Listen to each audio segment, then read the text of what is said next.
વધુ માહિતી સાથે જોડાઈ ચૂક્યા છે દાહોદથી અમારા સંવાદદાતા યુનુસ ગાઝી। યુનુસ, વડાપ્રધાનની આ વિકાસ યાત્રાને આજે બીજો દિવસ છે, જો કે આવતીકાલે આદિવાસી સંમેલનનું કાર્યક્રમ થવા જઈ રહ્યું છે। આજે ડોમ પર આપ ઉપસ્થિત છો, ડોમની વિશેષતા શું છે, પૂરી વિગત।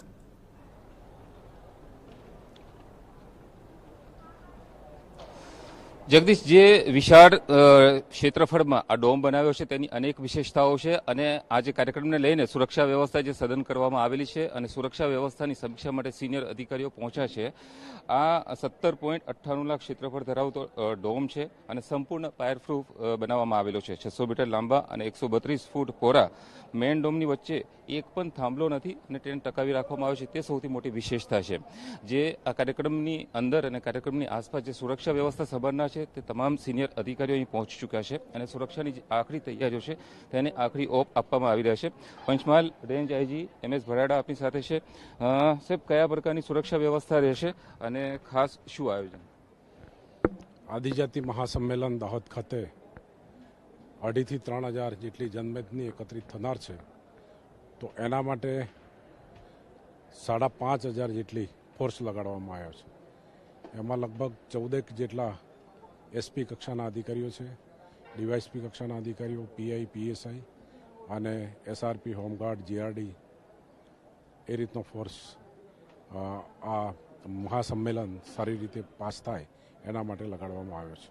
અલગ અલગ જિલ્લાઓમાંથી લાખોની મેદની અહીં આવવાની છે। ટ્રાફિક વ્યવસ્થામાં કોઈ જોખમ ઊભું ન થાય તે માટે બહારની કઈ રીતની વ્યવસ્થા રહેશે?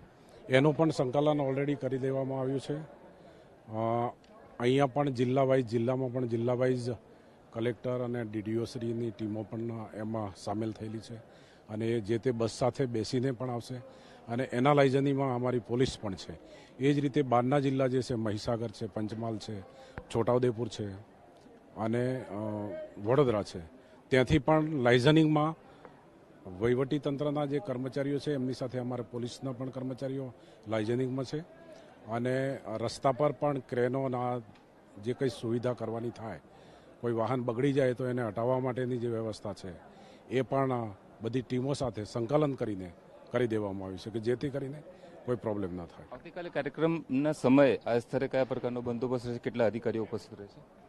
આજે રિહર્સલ છે, એનું ફૂલ ફ્લેગ રિહર્સલ, આવતીકાલે જે બંદોબસ્ત થનાર છે એનું જ રિહર્સલ અત્યારે ચાલી રહ્યું છે અને દરેક જગ્યાએ પોઈન્ટ વાઇઝ લગભગ 18 જેટલા અમારા અલગ અલગ પોઈન્ટ છે અને એમાં સુપરવાઇઝરી અધિકારીઓમાં એસપી કક્ષાના છે, ઘણી જગ્યાએ ડીવાયએસપી કક્ષાના છે, એટલે દરેક જગ્યાએ કામનું આખું ડિસ્ટ્રીબ્યુશન કરી દેવામાં આવ્યું છે કે જેથી કરીને કોઈ પણ જાતનો પ્રોબ્લેમ ના આવે।